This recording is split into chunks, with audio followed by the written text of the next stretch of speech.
Bicara tentang keluarga tidak semudah dengan apa yang kita hanya pahami, kita mengerti tentang keluarga. Karena keluarga itu tidak bicara tentang couple, antara suami istri. Kalau keluarga itu bicara tentang suami istri aja, maka bagaimana mereka yang tidak menikah? Itu berarti mereka tidak punya keluarga. Karena keluarga itu tidak sesempit itu dimaknainya. Tapi bicara tentang keluarga, bicara tentang unity, kesatuan hati. Nah, bicara tentang unity, kesatuan hati, itu hanya bisa terjadi kalau ada Allah bertindak. Kalau nggak jadi masalah. Yang kedua, bicara tentang keluarga, maka kita harus bicara tentang keluarga inti itu siapa. Dan ring satu itu siapa? Kalau saudara belum menikah, maka your parents itu adalah ring satu kamu. Itu keluarga inti, parentsmu, kakak, adekmu adalah menjadi keluarga intimu. Maka mereka wajib untuk tahu dan intervensi setiap hidupanmu. Karena kamu belum menikah. Tapi ketika kamu menikah, maka menjadi berbeda sekali. Keluarga intinya adalah suami, istri, dan anak-anakmu. Kalau ada anak. Maka orang tuamu, mertuamu adalah ring 2, bukan ring 1. Bukan keluarga inti. Jadi orang tuamu bukan keluarga inti. Yang keluarga inti adalah suamimu atau istrimu dan anak-anakmu. Mau ditarik lagi sampai dengan akar masalahnya. Mana yang lebih penting? Anak apa istri, anak apa suami? Sudah pasti suami atau istri. Karena anak adalah pemberian. Bukan disebut sebagai additional player, bukan. Tapi di-give oleh Tuhan. Jadi kalau di-give oleh Tuhan, Tuhan bisa kasih atau Tuhan bisa tidak kasih. Tapi itu bukan menjadi sebuah tujuan dalam pernikahan. Kalau tujuan pernikahan saudara hanya untuk punya anak, ini yang jadi keliru. Kalau saudara nggak punya anak, kamu divorce. Karena anak itu diberikan oleh Tuhan. Anak itu bukan tujuan. Tapi kalau Tuhan memberikan anak buat kita, maka Tuhan memberikan tambahan tanggung jawab buat dia. Untuk urus, bukan untuk pelihara. Karena anakmu itu bukan kamu pelihara dia. Kamu urus dia. Makanya jangan kasih baby sister atau pembantu. Karena untuk pelihara anak itu bukan kamu yang pelihara, tapi Tuhan yang pelihara dia. Kalau kamu yang pelihara dia, orang tua meninggal mendadak dua-duanya. Nggak tahu bagaimana cara meninggalnya kalau mendadak dua-duanya. Anak itu masih kecil tetap dipelihara oleh Tuhan. Kalau orang kuno dulu, tambah anak tambah rezeki. Bukan tambah anak tambah rezeki. Memang setiap anak itu kita bertanggung jawab untuk mengurusnya. Tapi Tuhan bertanggung jawab untuk memeliharanya. Jangan harap pernikahan itu saudara, kamu bisa pertahankan pernikahan. Enggak pernah diajar tentang ayat itu. Kamu mempertahankan pernikahan, gugur pernikahanmu. Tidak disuruh mempertahankan pernikahan, mengerjakan pernikahan. Beda. Kamu pertahankan pernikahan sampai kapan kamu kuat? Makanya hari ini, di jam ini, kita harus tahu dulu fundamental dalam keluarga itu apa. Kenapa kamu muncul rasa cinta, suka sama dia, kenapa kamu gak suka sama yang lain? Nah ini hari ini kita mau berbicara tentang fundamental, dasar bangunannya apa. Jadi saudara yang hari ini punya pacar masih ada waktu untuk berpikir ulang.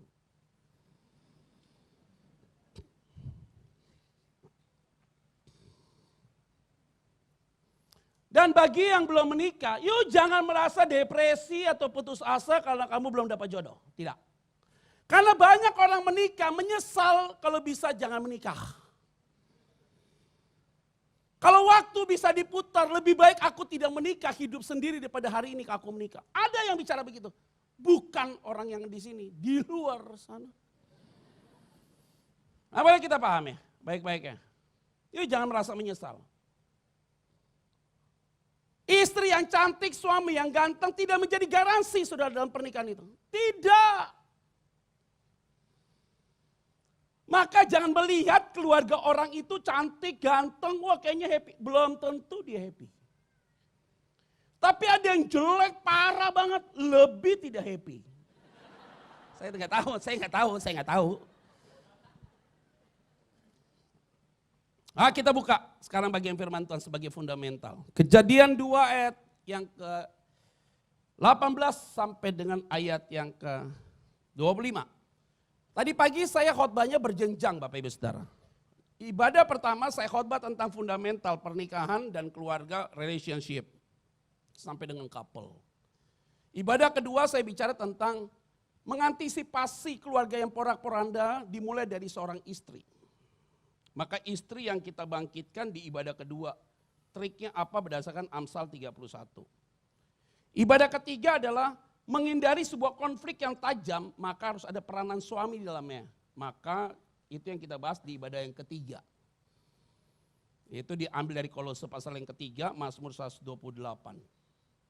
Yang keempat beda lagi. Nah yang sekarang yang kelima kembali ke fundamental. Nanti berikutnya istri lagi, berikutnya suami lagi. Selesai itu pulang. Yuk kita baca yuk ayat 18, kita akan baca pelan-pelan. Tunggu. Jadi pada saat ayat ini dibaca sebelumnya, ada peristiwa kejadian 1 sampai dengan kejadian 2 ayat yang ke-17, tentang Allah menciptakan Taman Eden dan isinya. Isinya itu segala sesuatu ya, cakrawala, bintang dan segala macam itu penerang. Dan kemudian disertai dengan tumbuh-tumbuhan, segala macam, kecuali binatang belum diciptakan. Binatang tuh burung dan segala macam, melata dan segala macam. Karena seluruhnya sudah disiapkan, buah-buahan, sayur-sayuran sudah disiapkan, baru Adam diciptakan. Baru nanti binatang. Ini konteksnya begitu. Ayat 18 kita akan baca yuk. 1, 2, 3, ya.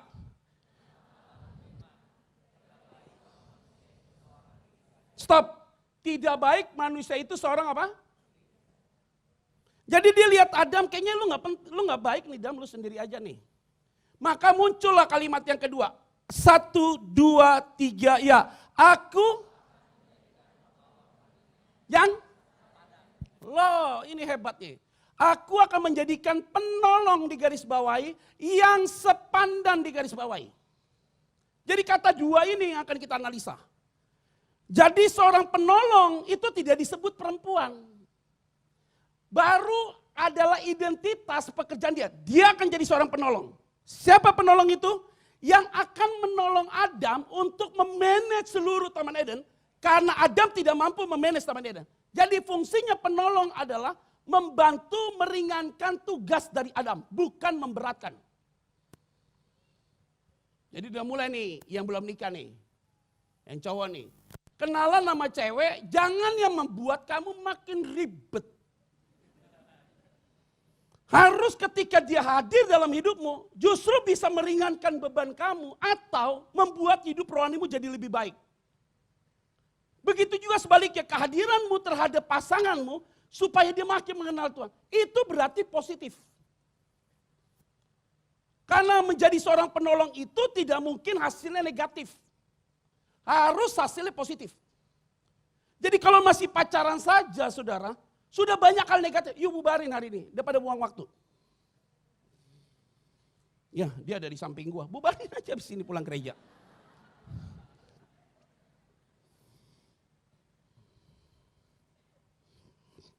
Ini saya ngomong begini, bagi kalian yang belum menikah, you akan happy dengar saya ngomong begini.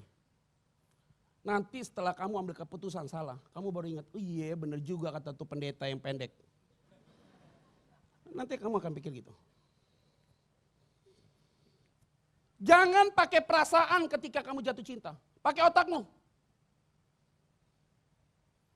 Masih muda nih saya lihat wajah-wajahnya nih. Yang udah tua udahlah dimin aja begitu. Yang masih muda nih saya kasih tahu, pacaran pakai otak ya 90% ya. 10% pakai hati. Ini pakai logikamu pacaran. Ini orang keras kepala, egois, mau menang sendiri. Ini orang kok sombong, kelihatannya angkuh. Yuk jangan terusin sama dia. Oh udah enggak Pak Pendeta, nanti pasti dia berubah kalau udah nikah. Enggak, makin parah. Ya, percaya makin parah dia. Lo kok nih cewek baru pacaran posesif, over banget, apa-apa ditanya kamu kemana, tadi makan siang sama siapa, jalan sama siapa, tadi pakai baju apa, celana dalam merek apa, oh ngeri. Dia punya pacar begitu, saya kasih tahu, dia makin parah. Akhirnya kamu bekerja nggak tenang, melayani Tuhan nggak tenang, repot kamu. Dia pakai logika. Kalau ini bisa masuk, nanti masuk rumah pernikahan, saya kasih tahu. 99% pakai hati, 1% pakai logika. Dibalik, ekstrim. Bangun tidur dia baut, istri gue. Lo lihat suamimu keras kepala, laki gue nih dia.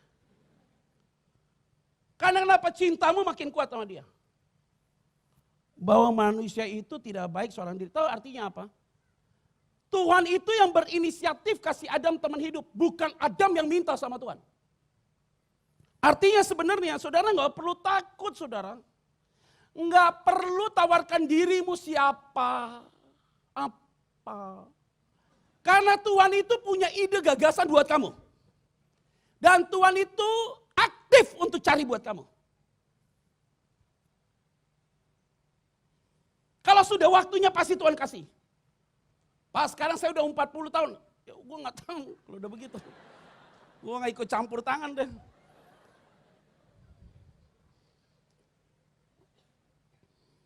Saya nggak mau keluarkan sebuah statement yang akhirnya kita akan berdialog panjang jadi debat kusir. Saya nggak mau. Tapi saudara harus berpikir simple banget. Karena little things the big impact. Jangan pikir perkara yang kecil itu tidak berdampak besar saudara. Saudara harus tahu bahwa segala sesuatu Allah yang berinisiatif dalam hidupmu. Untuk mendatangkan kebaikan. Ada amin gak nih? Jadi kata sepandan itu ternyata bukan karena dia kaya, saudara kaya. Bukan. Karena dia adalah orang takut Tuhan, kamu orang takut Tuhan. Kata sepandan itu Bapak Ibu Saudara, pengertiannya adalah spiritual, grow. Wah itu nanti tema bulan Maret. Jadi kalau dasarnya dia orang kaya, repot saudara. Saudara harus kaya juga, repot juga. Ukurannya nggak ke situ. Orang Jawa bilang bebet, bibit, bobot. Orang Batak bilang hasangapon, hangobeon, haraon, apa tuh semua banyak sih tuh orang Batak mana di sini. Gue bukan orang Batak soalnya. Bukan itu saudara, standarnya bukan itu. Oh karena dia orang ini. Kamu mau nikah sama siapa? Anaknya siapa dia? Bapaknya usaha apa? Jangan bikin malu keluarga kami. Oh yuk gak bisa begitu cara lihatnya. Kalau lihat begitu terhadap pasangan anakmu atau sebagai mantumu kelak, jangan nikahkan anak itu. Akan terjadi konflik besar dalam rumah tanggamu. Karena Tuhan berinisiatif tidak melihat kepada aspek ekonomi, tidak. Tapi kepada aspek spiritual. Kata sepandan itu. Ayat 20. Setelah itu binatang diciptakan di ayat 19. Ayat 20 masuk yuk, pelan-pelan yuk. Ayat 20. 1, 2, 3, ya. Manusia itu memberi nama kepada segala ternak, kepada burung-burung di udara, dan kepada segala binatang hutan. Tetapi baginya sendiri ia tidak menjumpai penolong yang apa? Jadi binatang setelah Adam itu, Allah kan ngomong, iya akan kasih nanti yang akan menjadi penolongmu. Dan dia nanti sepandan sama kamu. Diciptakanlah binatang-binatang itu, ayat 19, ayat 20 Adam kasih nama ke binatang itu. Dia lihat hidungnya datar, babi lu. Dia lihat babi kayaknya gak cocok nih buat gua nih. Dia lihat hidungnya panjang, kuda lu. Dia lihat gak cocok, gak sepandan sama dia. Dia lihat ada satu mukanya seperti dia, monyet itu berarti. Gak cocok lu sama gua. Maka teori Darwin putus. Teori Darwin bilang manusia berasal dari kera. Sampai hari ini kera banyak gak jadi manusia. Gugur teori itu. Tahu artinya apa? Ketika dia kasih nama semua binatang itu, dan akhirnya dia tidak menemukan mana yang sebagai penolong dan sepandan buat dia. Tahu nggak dia ini ajaran apa hari ini? Dia mau ngajarin Alkitab hari ini, bahwa manusia tidak boleh hubungan seks dengan binatang. Karena dalam psikologi, problem, manusia sekarang melakukan hubungan seks dengan binatang disebut dengan zoofilia. Orang dewasa suka hubungan seks dengan anak-anak di bawah usia disebut dengan pedofilia. Paidion bahasa Yunani. Filia adalah mengasihi yang salah. Zoo adalah binatang. Mencintai binatang berlebihan. Saudara boleh punya binatang kesayangan. Tapi binatang kesayanganmu jangan melebihi pasanganmu. Anjing di make upin, dikuncir. Taruh tidur samping saudara. Saudara istri, ini anjing samping suami. Halo sayang suaminya, ya. Iya kenapa? Enggak sama Molly. Yuk gila. Kamu gila. Sayang sama binatang boleh ya Pak, Bu, boleh. Mencintai binatang yang gak boleh. Binatang jangan dibuat sama dengan saudara. Kalau anakmu kamu tidak urus, tapi binatang kesayangan kamu urus, kamu sudah salah total. Anjing dibawa ke salon seminggu 3 kali. Anakmu tidak pernah digantiin bajunya. Pulang dari kantor suaminya, pulang ke rumah suaminya. Punya anjing Helder. Blackie, jam. Dicium, lucu banget. Masukin ke dalam mobilnya, jalan-jalan diajak muter sama suaminya. Istrinya gak pernah dicium, diceraiin lu gara-gara tuh anjing. Masuk pengadilan, kasus siapa? Anjing. Gak model, gak berbobot. Jangan mencintai binatang lebih daripada pasanganmu. Saya pernah punya anjing di rumah, Chihuahua. Tuh anjing kecil, makin jelek makin mahal. Tuh anjing cuma segini. Makin kecil, makin jelek, makin keren tuh. Bisa dikantongin kan? Namanya Molly. Anak saya happy tuh sama tuh anjing. Saya pulang pelayanan dicakar-cakar tuh mobil. Kalista, kamu bisa gak sih ini urus nih anjing, masukin kandang. Tapi dia lagi happy. Happy apa Kak? Ini kalau lagi main-main cakar mobil itu happy. Ah maksud lo? Jadi dia cakar-cakar mobil happy begitu. Kan papi nanti bisa poles. Ajaib. Saya kasih tahu ya kakak ya. Besok aku lihat sore dia tidak ada di kandang. Papa kasih buat orang lain. Tangan bilang, papi kalau papi gak suka sama nih anjing. Kami semua keluar dari rumah ini. Apa?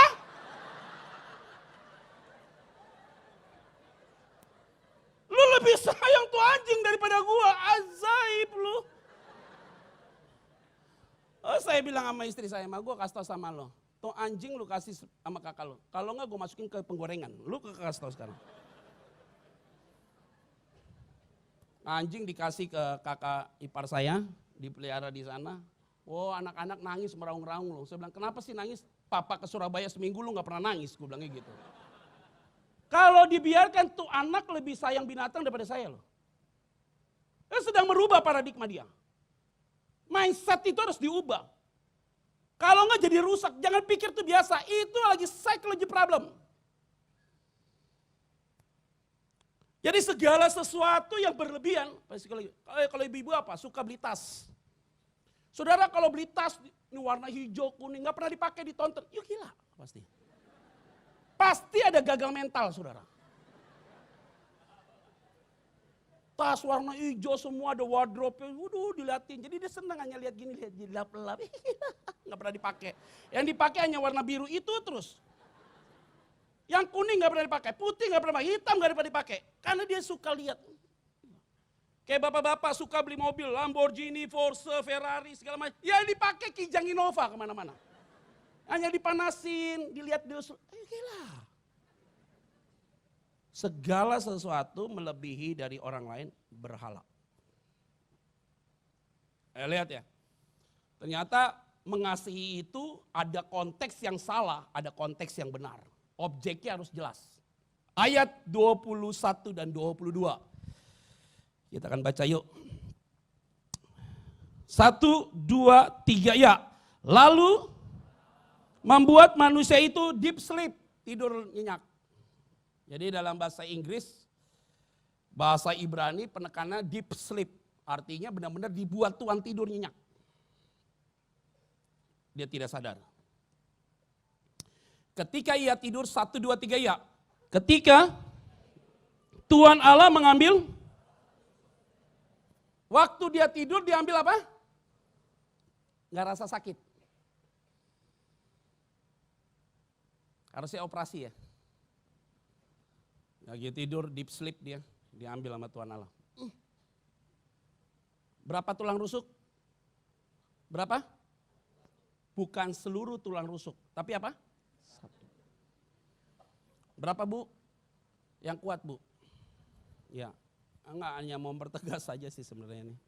1 tulang rusuk ditutup dengan apa? Ayat berikutnya kita baca, yuk pelan-pelan. Ayat berikutnya.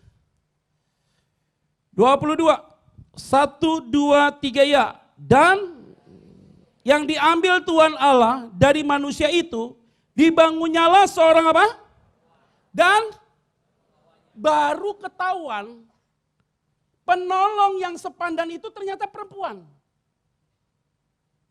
Tulang rusuk yang diambil itu ternyata perempuan. Yang tadinya kita tidak tahu penolong itu siapa. Yang sepandan itu siapa? Ternyata perempuan. Artinya apa?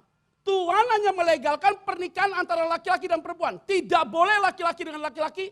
Karena tulang rusuk laki-laki perginya ke perempuan. Bukan ke jono.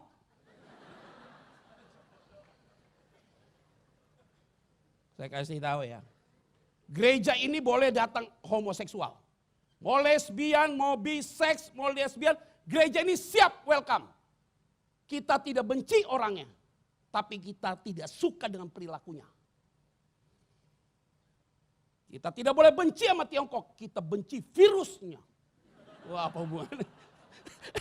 Nyambung aja lagi. Wuhan, corona. Hebat Indonesia sampai hari ini nggak kena virus corona ya. Iyalah, orang virus di tubuh kita lebih galak dari corona. Virus corona mau masuk tubuh kita, Indonesia kabur dari kita. Mau lihat diserang gitu corona, ternyata dalam ada Toyota. Yeah.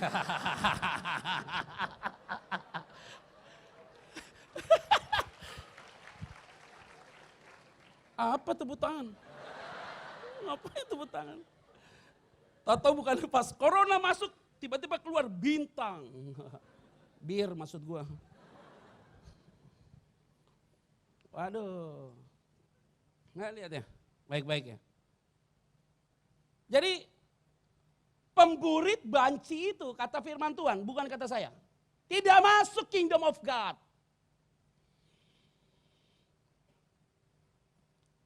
Saya ini layani Pak kaum gay dan lesbian. Mereka happy dengan saya kalau ngomong. Karena kenapa? Saya tidak pernah menjauhi kaum homoseksual. Setiap saya khotbah ada follower saya, cielah follower. Yang selalu ikut rata-rata gay. Iya. Kalau manggil saya Koko Petra, ayo lucu.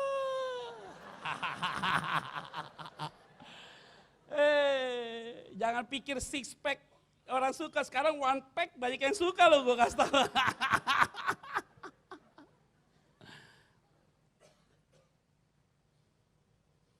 Jadi ternyata tulang rusuk itu adalah bukan buat laki, buat perempuan. Ini mematahkan teori gereja memberkati homoseksual, kita patahkan. Karena tidak ada dasar Alkitab. Pak, tapi dia lahir sudah seperti perempuan. Sorry ya, Tuhan tidak pernah menciptakan seorang yang berbeda jenis kelaminnya. Artinya dia hanya menciptakan laki-laki dan perempuan. Tidak neuter. Tidak laki, tidak perempuan, setengah-setengah. Tidak ada. Tapi kenapa dia Pak waktu lahir tiba-tiba dia punya hasrat kok tidak suka dengan perempuan, sukanya sama laki-laki. Karena ada masalah background dari waktu mamanya hamil, jangan-jangan anaknya itu, mamanya itu mengendaki anak itu perempuan sejak dalam kandungan. Makanya ada pressure psikologi dalam istrinya. Anak itu lesbian ya karena dia mengendaki anak itu adalah laki bukan perempuan, tapi keluarnya begitu. Jadi sebenarnya ada bawaan dalam diri. Karena Allah tidak pernah salah menciptakan manusia. Allah yang menciptakan Adam dan Hawa. Tidak ada yang lain. Pak, tapi dia Pak, SD baru dia terpengaruh. Biasanya ada sex abuse waktu dia masih kecil. Atau lihat figur papanya nggak ada. Gambar diri dia hilang. Contoh, anak ini dewasa tapi dia tidak pernah lihat figur papanya. Karena papanya kasar, memperlakukan mamanya kasar, perilakunya tidak baik terhadap mamanya. Kok dia rasa broken heart sekali hati dia. Dia lihat kok papanya begitu ya.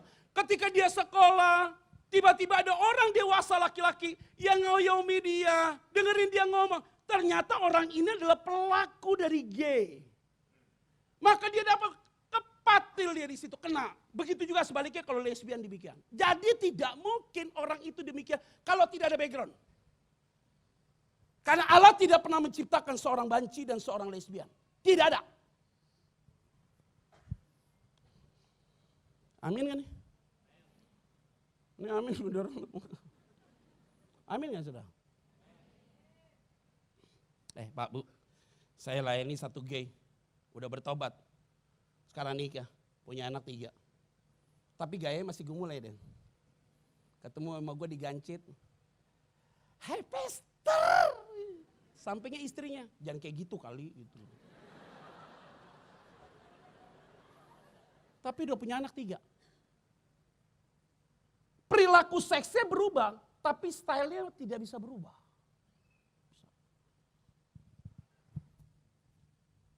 Bukan berarti dia sakit, bukan. Tapi itulah kehidupan.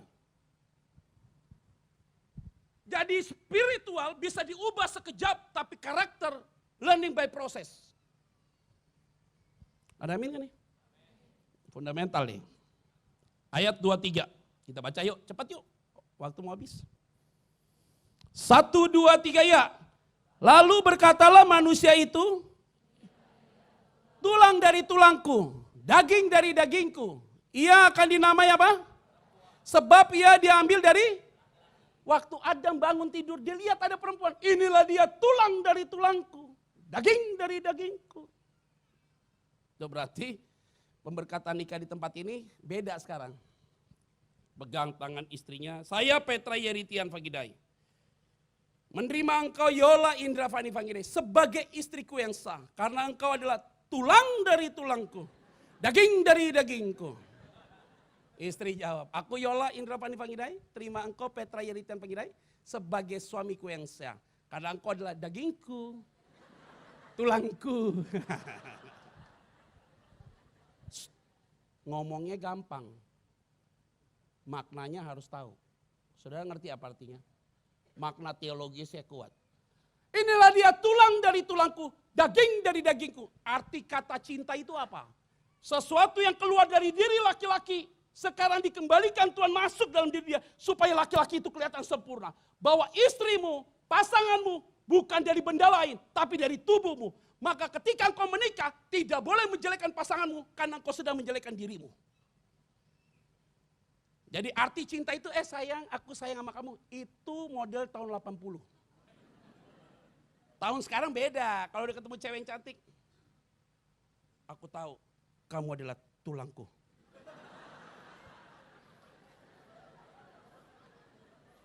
Tulang rusuk gua. Langsung bilang, hah? Gua bukan bakso sayang. Gua bukan bakso bujangan. Aduh Tuhan. Kalau kita udah menikah jelekan suamimu atau istrimu, itu berarti kamu nggak tahu konsep bahwa pasanganmu itu tulang atau dagingmu. Kalau itu tahu dia tulang adalah dagingmu juga, kamu tidak akan sedikit pun mencederai hati dia. Kamu lukai istrimu, saat bersamaan kamu lukai hatimu. Kamu lukai suamimu, saat bersamaan kamu lukai istrimu. Makanya kalau suami takut Tuhan, istri takut Tuhan. Kalau suaminya pernah berbicara kasar atau istrinya pernah berbicara kasar, dia tidak akan lama-lama langsung minta maaf. Kenapa? Karena dia pun juga disakiti dengan perkataan dia. Saya ada cerita tadi. Saya itu ngomong kasar sama istri saya di pernikahan tahun pertama. Kasar omongan saya.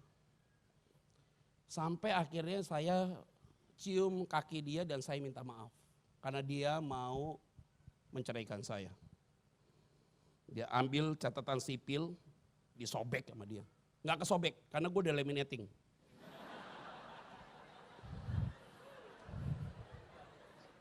Masih ada tuh. Kan catatan sipil Dan ada 2 ya Dan ya. Yang buat suami sama buat istri. Yang suami itu disobek sama dia. Gua mau nikah sama lu lagi, gua kecewa sama lu. Gak mungkin kesobek. Udah laminating rapi. Oh dia waktu marah kayak gitu. Hati saya terluka loh saudara. Kenapa? Karena dia tulang saya. Dia daging saya. Waktu saya ngomong kasar itu saya tidak merasa tersakiti. Ketika dia respon begitu kuat. Langsung gue bilang, gue sakiti dia loh. Maka ketika dia menangis, air mata saya juga jatuh. Kenapa? Karena dia adalah bagian dari hidup saya. Tapi kalau kamu sakiti pasanganmu, kamu tertawa, itu berarti kamu bukan orang rohani. Kalau kamu orang rohani, sepandan, one spirit, ada unity. Aku tidak akan mungkin sakiti istrimu sampai dia jatuh sakit. Tidak mungkin. Langsung saya peluk kaki dia, gue minta maaf. Gue tidak akan lakukan itu lagi dalam pernikahan ini. Mulai saat itu sampai hari ini 13 tahun menikah. Saya nggak pernah ngomong kasar lagi. Bahkan saya diam 1000 bahasa. Udah malas ribut gue. Diam aja dia ngomong, gue diam aja. Kenapa lu diam? Oh, hebat lo.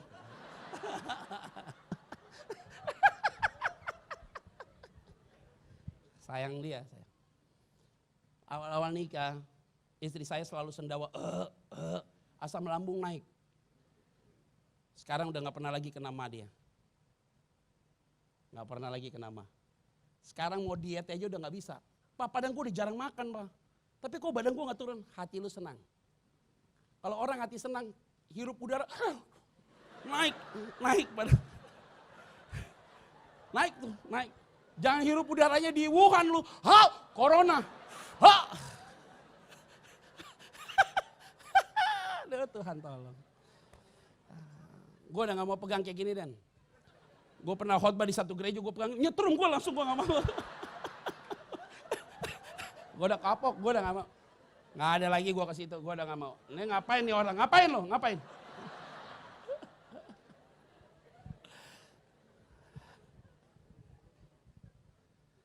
Itu dia kalimatnya, ayat berikutnya, tinggal 3 menit lagi. Ayat berapa sekarang? 24. Ini dia penting, yuk cepat yuk baca yuk. 1, 2, 3 ya. Sebab itu seorang laki-laki akan meninggalkan ayahnya dan ibunya dan bersatu dengan siapa? Sehingga keduanya menjadi apa? Kalau orang sudah menikah, tidak boleh bergantung kepada orang tuamu atau kepada mertuamu. Sesusah-susahnya saudara kalau sudah menikah tidak boleh cerita sama mertuamu atau orang tuamu. Karena sudah terpisah. Tadi pendahuluan saya, di-cutting semuanya, potong. Karena suamimu, istrimu, anakmu adalah ring satu, keluarga inti. Papa mama saya tidak tahu tentang diri istriku Yola. Mertuaku tidak pernah tahu siapa diriku, yang tahu adalah istriku. Kita tutup rapat mulut kita.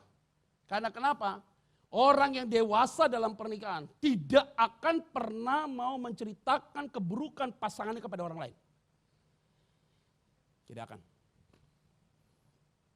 Maka tidak boleh libatkan orang lain. Pak, tapi saya udah cerita sama hamba Tuhan. Boleh cerita sama hamba Tuhan yang mulutnya tidak bocor.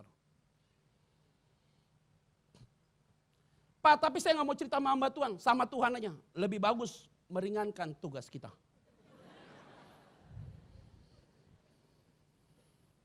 Sekali kamu undang orang tuamu masuk, kamu cerita, Pak, kenapa ya Pak? Suamiku kok begini. Sekali kamu cerita, udah pasti orang tuamu selalu subjektif, tidak mungkin objektif. Kendati kamu salah, kamu akan dibela. Maka dia akan masuk dari pintu utama, setelah itu dia akan masuk ke kamar utama. Karena kamu sudah invite dia, special invitation. Ya puji Tuhan. Kita tidak boleh sampai dengan areal itu. 26, kita akan baca yuk. 25, terakhir. 1, 2, 3, ya. Mereka, stop. Mereka apa? Kata telanjang bukan bicara tentang seks. Maka dalam konseling pranikah, seorang calon pengantin tidak perlu di briefing tentang bagaimana hubungan seks nanti malam pertama. Karena Allah tidak pernah membriefing Adam dan Hawa. Kan gak pernah ada seks kan? Dam sini Dam, ini gue kasih tau ya Dam ya. Kasih tau apa nih lah? Cie. Gini Dam, masa Al? Cie. Kurang ajar lu Dam. Gak pernah di briefing tentang hal-hal seks. Karena seks itu hanya bisa terjadi, hubungan suami istri hanya bisa terjadi kalau ada komunikasi yang terbuka. Suami istri kalau komunikasinya bagus, hubungan suami istri pasti bagus. Kalau hubungan suami istri tidak berjalan dengan baik, pasti ada komunikasi yang tidak baik. Istrimu cantik, nanti kita akan bahas ibadah kedua. Suamimu ganteng, nanti kita akan bahas berikut ya, ibadah berikutnya. Karena tidak dibutuhkan pernikahan itu cantik dan ganteng. Cantik dan ganteng, kaya dan hidup diberkati tidak dibahas dalam pernikahan. Dibahas sebelum pernikahan, baru masuk pernikahan ceritanya beda. Tidak menjadi apple to apple. Maka orang yang hidup takut akan Tuhan, komunikasinya terbuka, maka mereka ketika telanjang, suami istri ini, Adam dan Hawa, tidak merasa malu. Kenapa tidak merasa malu?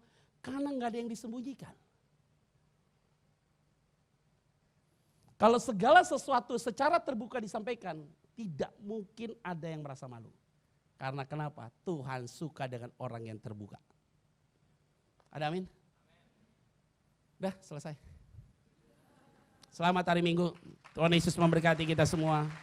Shalom.